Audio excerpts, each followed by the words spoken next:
All right. Hello, class. My name's Will, and I'm here to present my project. And for my project, the career I chose was a medical scientist. Um, really big into medicine and really big into science, and I thought it would be really good to take the two of them, put them together. Best of both worlds.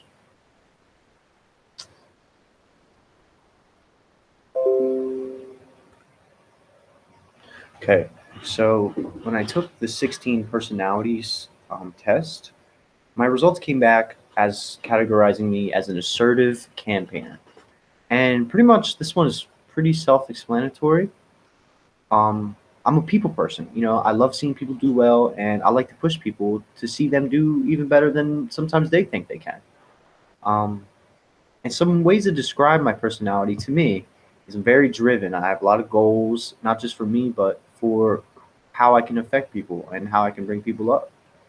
And I'm very understanding. I like to empathize with other people. I've been very fortunate with a lot of things in my life. And some of the people have different problems that I've never been through, and I like to empathize with them and see what would I do if I were in their shoes? How can I help? And I'm very fun. I like to have fun. Life is crazy, and if you allow yourself to be swallowed up by the intricacies of life, you can get real dull, and you lose grasp of your purpose. And I like to make it fun. When life is fun, you're constantly being reminded of what you're doing things for. Um, and something I found very interesting for my test results is assertive campaigners were categorized as people masters, and more personality types might fit into this. It's an umbrella term for different personalities, but people masters are people who tend to just get along with everybody, and we love to see people do well, and we like to do what we can to help them out the most. And I agree with that. I've always been like that my whole life, and I've always loved to see people doing well. I've played sports, I've worked, and everything I do, I love to bring my team up. I like to see people doing well, and I like to hold myself and other people accountable in a fun and understanding way. See how far we can really push our goals and how much we can really achieve. Um, one one reason I picked this career is Um, a very influential personal goal of mine is to reach self actualization in my life. I've always wanted to be the best that I can be. I wanted to tap out my potential and make sure that I covered all my corners and I did the best that I can. And um, I like to refer back to Maslow's hierarchy of self needs. Yeah, our baseline is, food, water. But once you have all those things, all the way at the top is, did I do my best? And I needed a career that I feel like I can max out my potential and work really hard and achieve great things.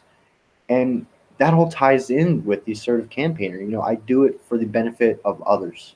And by benefiting others, I'm benefiting myself.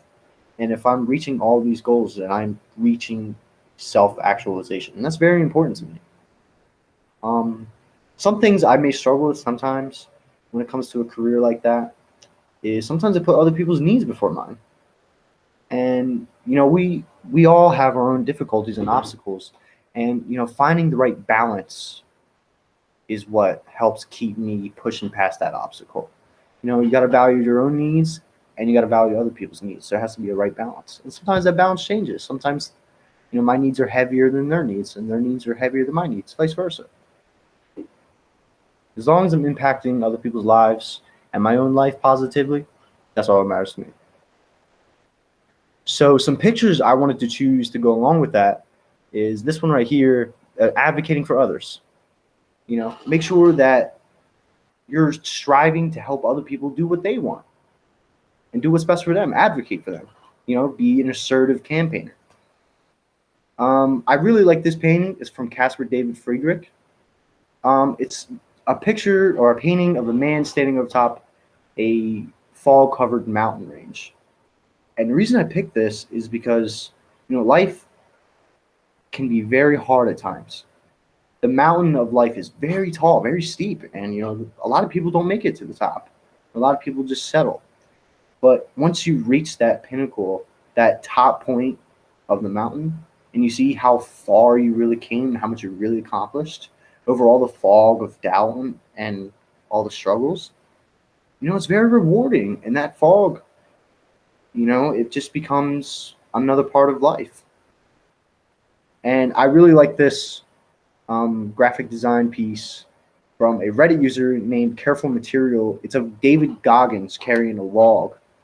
And for people who don't know who David Goggins is, he was a former Navy SEAL who's now like he's an advocate for just improving your life and, trying to be as strong as you can and help other people and help yourself, most importantly. And the quote is, "Who's going to carry the boats?" And that's from when he was doing a workout with one of his buddies, and he was killing it. He was working out really hard, and he shouted out who's going to carry the boats, um, talking about the boats that he used to carry as a Navy SEAL. And I thought it was really powerful. I think it ties really well with the whole pushing as hard as you can to achieve great goals, and those goals are greater than just me or just you or just anybody. It's about humanity. So soft skills, why are they so important? They're so important because a hard skill job, say if you're a computer scientist, you need to code. Or if you're a nurse, you need to know how to administer medication, right? But not every job has the same set of hard skills. Every job has very similar soft skills. And soft skills are the intangibles that tie together the various hard skills in a job. For example, organization is crucial to being not just professional, but being as accurate and precise in your work as you can. And it's very foundational in not only doing your best, but making sure that you continue to do your best. And being reliable. Being reliable is very important. You schedule an appointment meeting with somebody and then you miss the meeting. That's rude. And you don't want to treat your coworkers with disorganization or unreliability, because as an employee, you want to be the best employee you can. And soft skills are what make an employee. Hard skills are what determines a coder from a nurse, but the soft skills are what determine how good of an employee you are. Or a person or a student. It can apply to anything in life. There really are the intangibles, the glue of our work. And some pieces I liked. So going back to the last slide, I mentioned how a mechanic must have the hard skills in order to fix a car. But the soft skills in this instance would be knowing what is best, being organized. Where does he know where his wrench is in the toolbox? Being reliable, having it done on time, being honest. And I chose Foo Fighters' Monkey Wrench because it's a wrench. It's a mechanic's.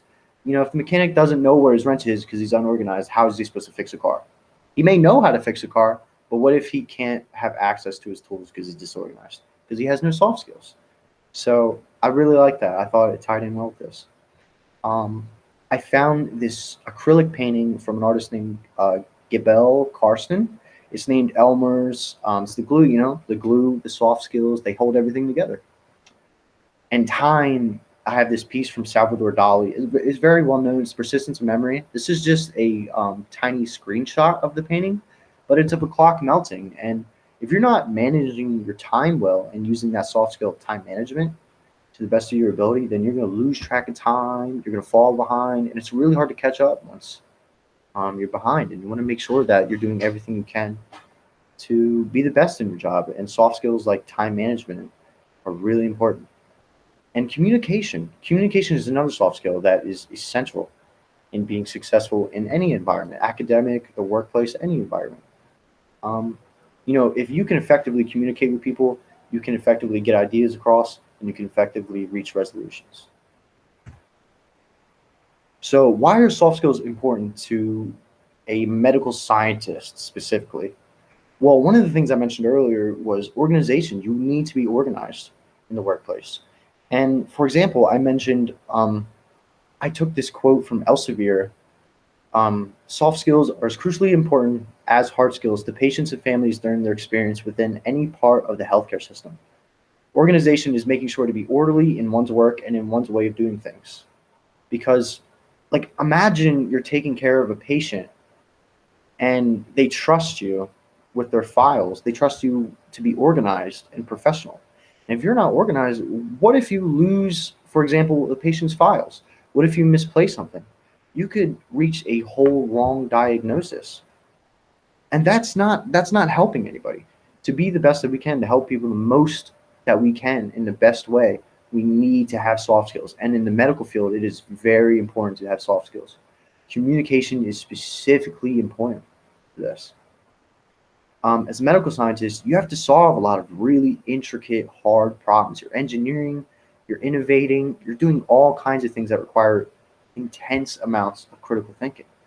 And anybody can know how to be a medical scientist, but not everybody knows how to be a effective and the best medical scientist they can be. And the difference between a medical scientist and a really good medical scientist is those soft skills, knowing, how to be organized, how to communicate with patients, how to critically think, how to innovate and engineer and solve intense, intricate problems. And that's why it's so important to a medical scientist. Um, Global citizens. So being a global citizen is just taking a step back and remembering that we're all in this together, all humans, no matter the difference of culture, race, gender, no matter what it is, we are all human and we all deserve the same standard of life. And, we can be interdependent on each other. Humanity is a complex web of interdependencies. That's how we've gotten so far. That's why we no longer hit rocks on walls and caves. And, that's why we have cars and that's why we have health care and all these things. A global citizen fights for the improvement of humanity, whether that be listening to somebody about their problems in their day to day life or actively marching for inequalities. Back in the civil rights movement, we marched for, well, not me, I wasn't alive, but um, people marched for the rights of African American people. They're still people, they're still humans. No matter the differences, we are all humans. And we need to fight to bring everyone up. We're all interdependent, no matter how you think of it, no matter what's going on in your life is still affected by other people's lives, and their lives are affected by yours. So we must work to make decisions and think critically and remember that we are in this together. And a global citizen is not taking that selfishly. We don't want to reap the benefits for ourselves because the better everyone does, the better we do as individuals. And it's really important to fight for others. We're very fortunate in America with a lot of things, a lot of privileges we have, but not everybody in America has the same standard of privilege. Um, Whether somebody's a minority or somebody is well off financially, there is different aspects of life no matter where you are, and every aspect has its own struggles. And if we understand each other's struggles and are empathetic towards them, we can improve humanity and we can be global citizens and bring our globe together as one and continue to improve. And then life will just get better from there. Some pictures I chose for this. The first one, you want to actively listen to other people. Actively listening to others is very important. It can be the difference between solving a problem and getting stuck in the muck in the road and then never finding a resolution and then creating more problems. And the world has enough problems as it is. We need to all actively listen to each other and be global citizens among each other in order to improve everything. And that's really important. I chose the Martin Luther King Jr. speech, "I Have a Dream" speech, a very famous speech, very powerful. Um, this speech means a lot to me as a person. It means a lot to people I care about. Martin Luther King sacrificed his life for fighting for people to be equal and live better lives. And he is a great example of a global citizen. It's super unfortunate what happened to Martin Luther King, but his work and his ideals and his morals and ethics, they are all what would be great for a global citizen to model what they do after. peace and harmony and just love. And that's what humanity should be about, because we're all humans. And then we got to come together and we got to solve problems as global citizens together. Without coming together, we're just trying to solve the same problem individually. And these problems are too intricate and there's too much going on for one person to solve it by themselves. So if we come together and we all listen to each other and we all put together our own thoughts and come up with the best resolution, we can actually fix things. We can actually improve the world. And it all starts with small things like actively listening to each other. And if we follow all the steps of being a global citizen, we will reach great success. And here's my works cited. Had a lot of fun. I thought this project was great. I learned a lot, and I had a lot of fun. And I hope everyone else enjoyed theirs. All right.